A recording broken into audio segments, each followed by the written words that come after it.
Imagine this. Albert Einstein asks Rabindranath Tagore, if no one is looking at a table, does it still exist? Tagore smiles and says, how would you know? And they argued for hours, neither one giving an inch. This is the incredible true story of two Nobel laureates, a physicist who bent space-time and a poet who shaped minds, sitting in a Berlin living room in 1930, debating whether the universe even needs us to exist. The setting, Berlin, July 14th, 1930. Albert Einstein, the 51-year-old architect of relativity, opens the door to his quiet home. Standing before him is Rabindranath Tagore, the 69-year-old celebrated poet from India, the first non-European to win the Nobel Prize in Literature. On the surface, they are total opposites. Einstein, the man of math, believed the universe operates by laws that are completely independent of us. Tagore, the mystic, wrote that reality itself is woven together with human consciousness. One believed in an objective reality that's there whether we see it or not. The other believed that consciousness and reality are inseparable. What followed was one of the most fascinating philosophical conversations of the 20th century. Einstein started carefully. There are two different conceptions about the nature of the universe: the world as a unity dependent on humanity, and the world as a reality independent of the human factor. He's laying it all out. Does the universe exist without us? Tagore, ever the poet, replied immediately, when our universe is in harmony with man, the eternal, we know it as truth. We feel it as beauty. The battle lines were drawn. Einstein argued for a universe that existed before humans and will exist long after. If we all vanished tomorrow, he said, the stars would still shine. Gravity would still pull. The universe doesn't need us. But Tagore hit back with a question Einstein couldn't easily dismiss. How do you know that? You only know the universe through your human consciousness, your math, your observations, your theories. They are all processed by a human mind. Can you prove that reality exists without a consciousness to perceive it? Einstein tried a different angle, hoping to find common ground.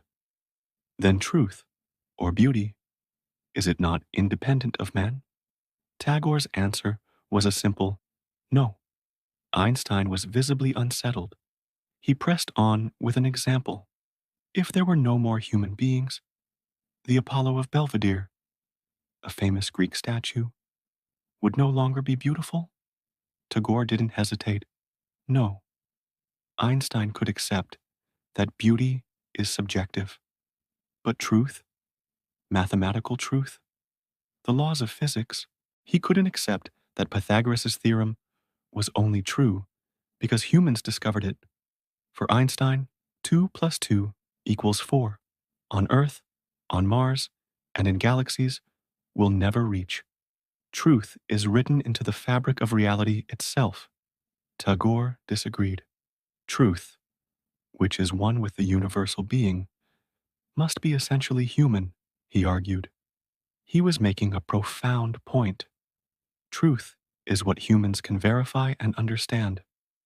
If something exists, but is forever beyond our comprehension, can we even call it truth? Truth, for Tagore, requires a mind to recognize it. This is when Einstein, ever the physicist, tried a concrete example. He gestured around the room. Suppose we have a table here, and I go to the next room. The table remains there, whether I am looking at it or not. He looked directly at Tagore.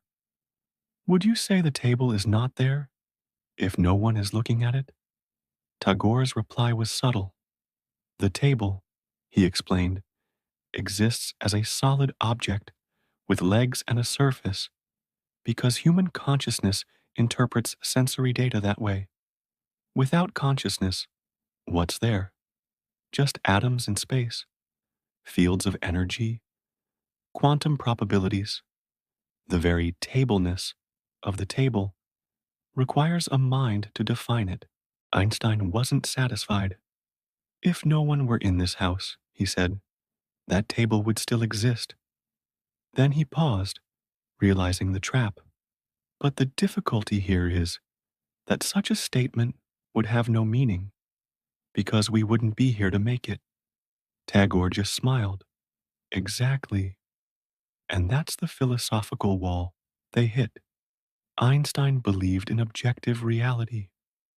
Tagore believed consciousness and reality are fundamentally inseparable, and neither could convince the other. But here's what most people don't know. This wasn't a one-time debate. They met several times and exchanged letters, always exploring these questions with deep mutual respect. Einstein called their talks intellectually stimulating, and Tagore said he learned much from Einstein. They disagreed on the very nature of reality, but they recognized each other as genuine seekers of truth, just approaching it from different worlds, Western science and Eastern philosophy. So, why does this conversation from almost a century ago still matter? Because we're still having it. Quantum physics has made Einstein's objective reality a lot fuzzier than he liked. The observer effect, quantum entanglement, it all suggests that observation does affect reality in ways that made Einstein deeply uncomfortable. His famous line, "God does not play dice with the universe," was a rejection of this quantum uncertainty. He spent his final decades trying to prove it was incomplete, but he never succeeded. At the quantum level, the universe really does seem fuzzy until it's observed. Meanwhile, Tagore's position echoes in modern philosophy of mind, consciousness studies, and even in our questions about artificial intelligence.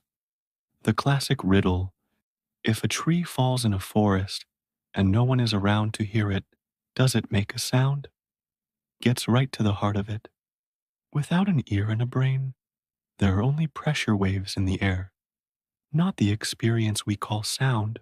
Einstein and Tagore were both Nobel laureates who changed their fields forever. Einstein reshaped physics. Tagore brought Indian philosophy and poetry to the world. Their timeless conversation boils down to this: what is real? Einstein said, reality is what's there, whether anyone is conscious of it or not.